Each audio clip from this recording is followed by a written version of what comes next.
Hey guys, I want to come on here and give you the review for 90 Day Fiance before the 90 days. And in this episode, they followed up with man Angela, being the man that she is.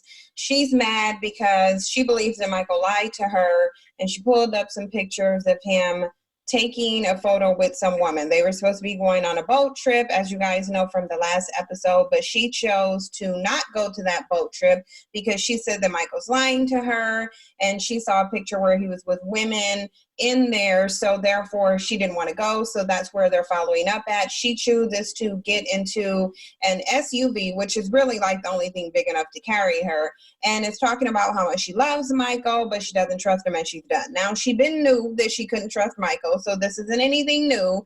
This is simply her being old and insecure, and she's saying that she's done with Michael for the 50th millionth time. We all know she's not, because if you've seen the scenes from the last episode, then you also know that she's not done with Michael. He's going to run his African Nigerian game on her, and she's going to, like the old hag that she is, she's going to get back with him, knowing and understanding that really she doesn't have that many options out there. And the reason why I sit here and I say these things about Angela is because, I mean, look at her. Like, she has wrinkles all over the place.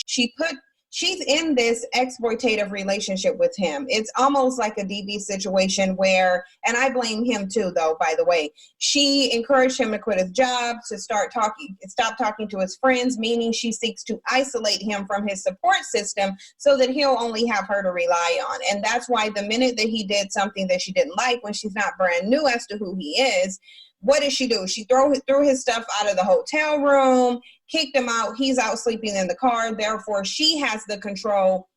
He doesn't. She's just nasty on the outside and on the inside. So the next morning, Angela's getting ready to hit the streets, and she says she's not going to stay in the hotel. She's done with Michael. She's going to go hit the streets. But he wakes up the next morning. He's in the car. He's saying that he had to sleep there because Angela locked him out and threw all his clothes out of the room. He chases down this man who once again verbally abuses him, calls him a bitch, tells him to get out her face, says she's going to hit him in the face, mind you. And I don't know how it's okay for everybody as they go through this episode, and even for the producers, to see this woman verbally and physically abusing this man. Men can go through this as well, because this isn't the first time she's done this. If you watch the regular season, the last season of Before the 90 Days, she was hitting him and being verbally and physically abusive too, all the way up into the reunion show. So this is just something that she does. But again, he put himself in this situation because he's really looking to get to America. He didn't even, upon learning that the relationship might end, he didn't say anything about he loves her and he doesn't want to see her leave. He said that his dreams to get to America seem to be ruined. But Angela leaves because she's getting her hair braided. She's sitting here venting to this Nigerian woman, talking about how much Michael lies to her and how he tries to manipulate her. Michael shows up as she's getting her hair done, and she lets them know, oh, Michael's coming here. I don't want him in here. He's bringing her a cake. How fitting that he's bringing her a cake. She already had too much cake. Like, how much cake are you going to give her? She sits here and talks about how Michael's trying to manipulate her with cake, and he tried last time to manipulate her with cake as well, because he literally sat here and brought her a lemon cake, and somehow that washed away the lies. Now, what he needs to be bringing her is some salad, some bags of romaine lettuce and some carrots. Give her some oil and vinegar for dressing. She ain't even getting no ranch, because the bottom line of it is she's already overweight. But again, I think a lot of these women, they get into these situations with these foreigners because they do have a lot of problems. And I think that they think they can use access to America and citizenship as a bartering tool, whereas that's not going to work on an American citizen already. So they already go into these situations with predatory intentions. And I think that that's the situation with Rebecca too, but we'll get into that later. But she tells the hair braider that she doesn't want Michael in there. So obviously Michael's kicked out. Angela goes out there, takes the cake, and once again assaults Michael by throwing it in his face. Nobody sees a problem with that, apparently, but me. That clearly I'm the only one who sees issue with the fact that you have this woman running around abusing this man. But anyway, Benjamin and Kenny. Now, I already told you guys that don't like their storyline. They're really boring. So I'm going to keep their segment short because, you know, I don't really care for their segment. But they were talking about the aftermath of her father not showing up.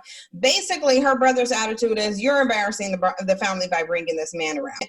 Not only do they not have white men in their village, but the reality of it is her dad already said his piece about it. Kenny already knows how her dad feels about this.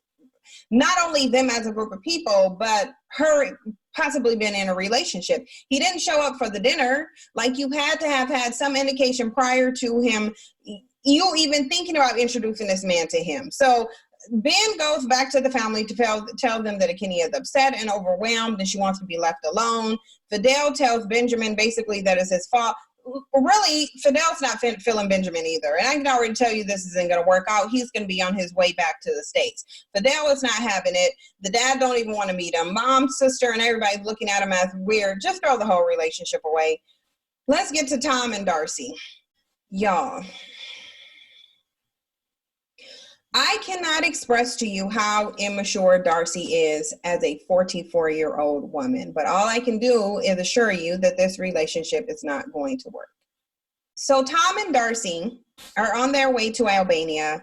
Tom has agreed to go meet Darcy's sister, okay? He's reworked the plans, even though he didn't want to, so he's reluctantly going to Albania to meet Darcy's sister. Now, Tom doesn't want to, but he realizes that he needs to compromise, and he mentions that on the way there. He wants to compromise. He wants to see things work. At the end of the day, though, Darcy is simply happy because Tom had sex with her. So, of course, no problem is huge enough or big enough to where they can't conquer it because Tom has had sex with her. So they get to Albania, and Darcy says that Stacy is supposed to be meeting them at the hotel, but Stacy actually changes the plan, and she texts Darcy and says, meet them at a restaurant instead of the hotel. So they get to the restaurant. Mind you, they haven't even been able to check in anywhere. They still have their luggage there because they just arrived there. Tom's grumpy. He's hungry. He's tired of really traveling, but whatever. He's doing this for Darcy because Darcy really wants Stacy to meet him. Now, Stacy is like, Darcy's just doing what she usually does out of insecurity. Stacy couldn't care less. But they get to the restaurant, and just like a child without impulse control, Darcy starts going into her suitcase so she can change her heels to match Stacy's. Now, she hasn't gotten this childlike mentality out of her mindset where you're just competing with your sister and doing everything with your sister. I get that they're twins. However, you can't wait till you get into the restaurant to the bathroom? Really? You have to undo your luggage out on the street? Tom was even asking her, why are you're just going to unpack the luggage here? She unpacked the luggage there, y'all. Like, she really did. She could not wait. Darcy is just a child. She's not a good catch for someone in her mid-40s. I'm telling you guys. Overly emotional. She may package herself well, meaning, you know, she has the financial stability. She keeps herself in shape. She dresses nice, whatever. However, emotionally, it's trash. Really. She's immature. She needs too much validation. She's not secure in who she is as a woman. She is so desperate to get married. She's one of those women who just wants a marriage for a title. Do y'all know those type of women where they don't care about the quality of the relationship? At the end of the day, they just want the marriage so they can go around, wave it like a badge of honor and say, well, look, I'm married. Mind you, the whole entire relationship is trash. They're not happy. Their husband is somebody else's boyfriend, but who cares? I just want to be married. That's the type of woman Darcy is, and that's what she's passing down to her children, unfortunately. So after hours of them waiting, I think it was nearly an hour, which I would be pissed too, Stacy and her man Florian, who I'm going to call Fluoride, they show up extremely late. Now, I am impatient myself. So if someone shows up 40 minutes late, if I stay, I'm pissed. But chances are I'm not staying past 15 minutes to wait for you, especially if I'm constantly getting in contact with you and you're not returning my message. I will be livid because, first of all, I reworked my plans. I had my man, who doesn't know you from a can of paint, reroute the schedule and the plans that he had so that we can meet up with you, and then you don't even have the decency to be there on time. That was a problem. I don't like that she did that. But Stacy gets there. They get into a conversation. Tom spares no expense. He doesn't wait at all to tell them how he's not happy with the fact that he had to wait. I don't blame him. Tom has a legitimate, I'm with you, Tom. But they get into a conversation because now, you know, everything's calming down, whatever, they're getting food and drinks. Although I do think that him and Darcy should have probably just entertained themselves. Like, you're there, you got drinks, you got food. Why are you sitting there, basically looking at the clock, waiting for these people? Either get up and go or make the best of the situation and entertain yourself while you're there. But they get there, they get into a discussion, and then Fluoride and Tom break apart so that they can go have a discussion, and then Darcy has a discussion with Stacy. And basically Stacy's attitude is that Tom reminds her of Jesse, and Stacy is sitting here putting all of her fake emotions into this relationship that everybody, including Stevie Wonder and Ray Charles, can see it's not going to work. Darcy is literally sitting here trying to tell Stacy how much she likes the relationship, and Stacy's like, meaning, okay, well, whatever, this is the same thing that you always do. The outcome's going to be the same. Anyway, moving right along. Seether calls the airline, because Seether's still pretending that Maria likes him, by the way, but he's about to get a rude awakening, fortunately. But he calls the airline to see why the flight was canceled, and they tell him that basically you was broke, your card declined, and even from the beginning, basically the reservation was never booked because you didn't have the money. Seether says he's frustrated because he feels as though Maria should have told him from the beginning when she went, and she waited till the last minute. He's still too dense to see that Maria doesn't want to go there. So he decides he can still salvage the moment since he's there with his candy panties and chocolates and all these other things. He will salvage the moment he's there anyway. So he calls Maria so that he can book another ticket. Dude, your card declined. Anyway, he can't even realize that if it declined once, he probably doesn't have the money in the bank again because he's borrowing money at this point. But he says he'll book another ticket. Seether asks Maria why she didn't tell him that it was canceled earlier. Why is she waiting till after she was supposed to be there? You would think that the fact that she waited to tell him until after she was supposed to be there, that should have told him that she is not planning to meet you. But Seether is whatever, caught up in this ego. He really needs to hold on to this fantasy that Maria likes him, because again, Maria is out of his league. I don't care what anybody say. I'm not saying Maria is beautiful. I'm not saying she's the model type. I'm saying she's out of Seether's league. In comparison to Seether, she's beautiful. But in any event, Seether's ego still can admit to him that Maria's not interested in him, because he can't fathom that for 5 years this woman would be talking to him. Although he's paying her money, he just can't fathom that she would be fake. So he called her. She's bothered by him. She says that she checked online and that it was canceled. So he offers to get another ticket, and he begs her to accept it. But Maria's like, no, I'm tired of dealing with you and your excuses and you bringing up all this money and how much you do for me. I'm done. Seether, even after she continued to tell him, yeah, Seether, you always say the same thing over and over and over, how much you did for me. Right. You did all this stuff. You're playing the victim, whatever. Now, Seether is not a victim. Okay, I don't think this either the victim, because at the end of the day, he should have known. She gave him every big, bold indication she could of what it was, and Seether ignored it. So Seether keeps telling her how much he loves her and how much he's done for her, and she just tells him that basically, catch me in a next lifetime, because they ain't working out in this one. But in any event, she says she's done, it's over. Seether then says he's done, pretends like he has any. It's like, Seether, you knew you didn't have no control over it. You're sitting here talking about, oh, I'm done and hanging out. She done told you she's done 50 times already. So now at this point, you're just accepting that she's done. Seether goes on the balcony, okay, and starts crying with his one tear, looking really weak, talking about how she played with his emotions, she used him or whatever. Yeah, she used you, but you allowed her to because you ignored this. Everybody told you. Okay? Everybody told him what this woman was about and that she wasn't into him. He didn't care. So to me, if she uses you, really, who is that on? Is that on you or is that on her? That's on you. At the end of the day, you came to realize that you were being used $40,000 and 5 years later. You haven't met this chick. Every single time you try to meet her, she makes some excuse. And then on one occasion, this one, it just so happens that your card declined. But still, you had 5 years of indication that she was, girl, bye.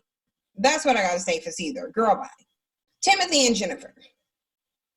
So Tim is in a confessional talking about how he's never had a drink thrown on him in his 38 years, but he wants to work things out with Jennifer because it's his fault, not hers, and that he shouldn't have been receiving texts from his ex. Now, of course, because Tim thinks Jennifer is out of his league, he would have this rationale. Now, my thing of it is he could have summed it up by saying, I deserved a drink thrown in my face because I shouldn't have said, well, I don't know why you care.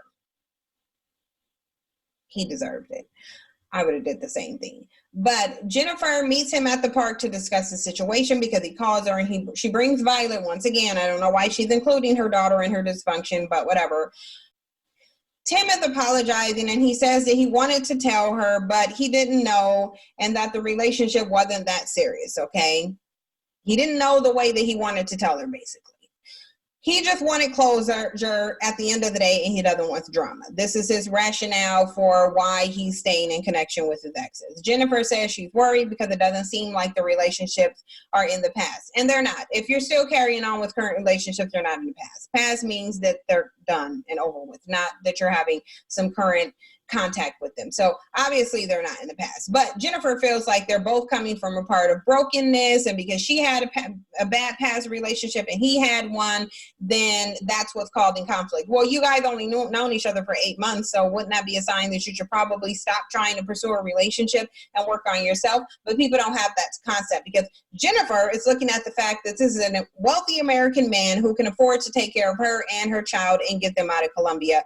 That's what Jennifer is thinking, because she already admitted that Tim is not her type. Tim doesn't do the things that she wants him to do. He's not masculine, he's feminine. So it raises the question of, why are you dealing with all this, especially considering now you feel like he has been with his ex and he's keeping an open door to his past relationships.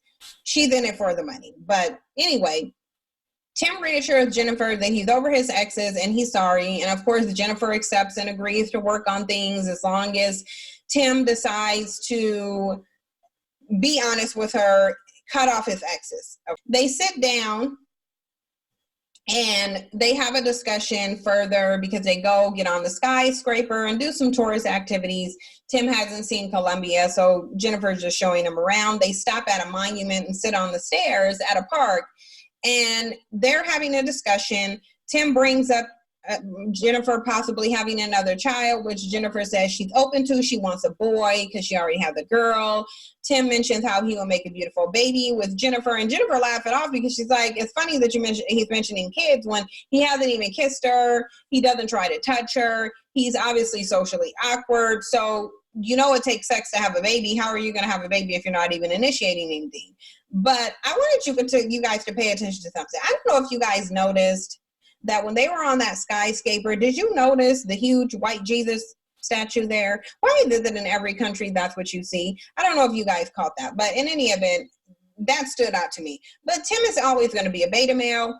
Jennifer doesn't care because she's in control of their relationship anyway, in addition to the fact that Tim has money. But moving on to Rebecca and Ziad. And you guys, I have to tell you, I don't like Rebecca. I don't like anything about Rebecca, actually. I think she's arrogant. She's insecure. How are you going to be arrogant and insecure, but she really is? I think she's a liar. She's conniving. She's sneaky. She's disrespectful to his culture. And I don't understand why she keeps pursuing men in relationships with men when her lifestyle doesn't fit their belief system. But they're at the market to get some spices. Rebecca mentioned how she's lying to Ziad about being married and a past relationship with a woman, which I actually really suspected that was going to be her secret when she mentioned that, you know, it's prohibited in their culture, their country doesn't support it.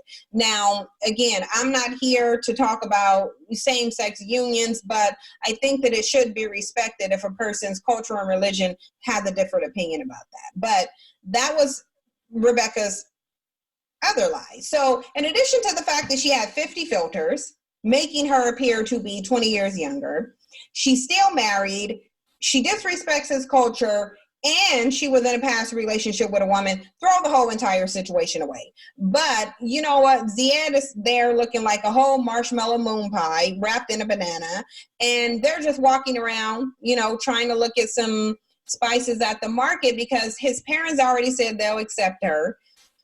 Pending that she doesn't tell them about her relationship with a woman, which Ziad basically told her don't do. So now all she has to do is meet the sister. The sister and Ziad are very close. They don't have any other siblings. And so Ziad mentions that he hopes that his sister like her. So they get to the sister's house. The sister's cooking, and she had very little to say to Rebecca because at this point she feels like Rebecca's trying to steal her brother away. That's going to end her close relationship with them. But William doesn't want Ziad to go to America, and she doesn't want Ziad with Rebecca, who has had 3 different marriages, which they laughed about later. But Rebecca tries to engage her in conversation because William doesn't really respond to it. She really doesn't. She's not really responding. When she does start talking to her, she asked her, why can't she make the sacrifice? And why is she trying to get her brother to move and go to America? Why can't she go to Tunisia? Rebecca says it's because she has children. However, Rebecca's children are grown, so that's not an excuse.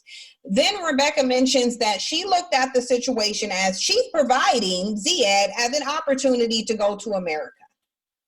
This is probably why she thinks it's okay to lie and use 50 filters. And see, this is what a lot of these people come into the situation doing, the Americans. They have an arrogance that somehow they're saving these poor little immigrants from the third world countries. So then they think that they can bring anything to the table, including lies and a criminal record, because that person should accept it because, again, I'm the savior taking you out of your country. That's Rebecca's arrogant attitude, and I don't like her for that. That's the thing. But, you know, William says she loves her brother. He's making all the sacrifices and she's making none. But they sit down to have a dinner. And the only thing that I can co-sign Rebecca on is feeling uncomfortable when they were sitting at the table, speaking about her in their language. She doesn't know what they're saying and they're laughing. That's understandable that she would feel uncomfortable in that situation. I would too. But they're laughing at her because William is asking how many relationships have she been in, meaning marriages. Rebecca says she's been in 3 marriages in the past. So she's poking at her brother, Ziad, saying, you know, Ziad, you're already the 4th one. What's going to make you different? And there is something to be said about a woman who can't maintain a marriage, obviously, because she's been in 3 of them. 3 strikes, you're out. That doesn't mean that you have experience. That means that you don't know how to maintain a relationship.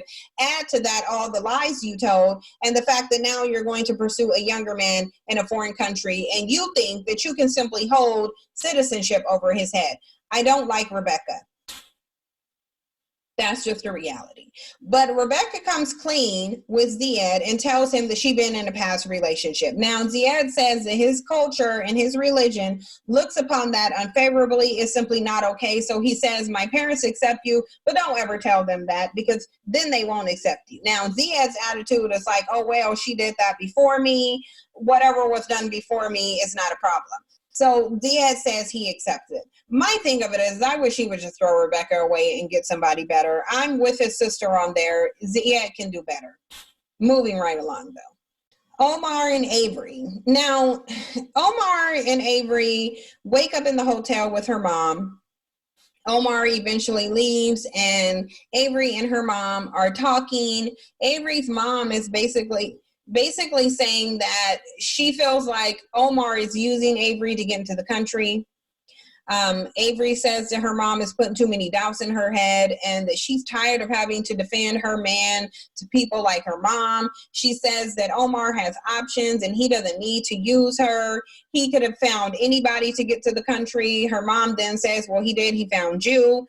Avery gets up and she tries to go get Omar, basically to have Omar come reassure her mom to say that, you know, he's on the up and up. He's not shady. But in reality, Avery's mom ain't hearing it. So Avery gets into her feelings. She's tearing up and crying because she's tired of having to defend her man to these people. And she's saying that she doesn't care where she has to live as long as she's with Omar. Now, I think that Avery and Omar will last, and I think that her mom needs to butt out of her business. I get that that's her daughter, and she doesn't want her daughter moving all the way to Syria to be with a man. I wouldn't want my daughter, if I have one, to be with one either. But the reality of it is your daughter's grown. She can make her own decisions, and she has to live and learn on her own. add to that, all her mom is doing is pushing her away. So I think she needs to let it go. But you guys, that was the review of 90 Day Fiance before the 90 days, season 3, episode 7. Let me know what you guys think about that. Like, comment, subscribe, share the video, and I will see you in the next one.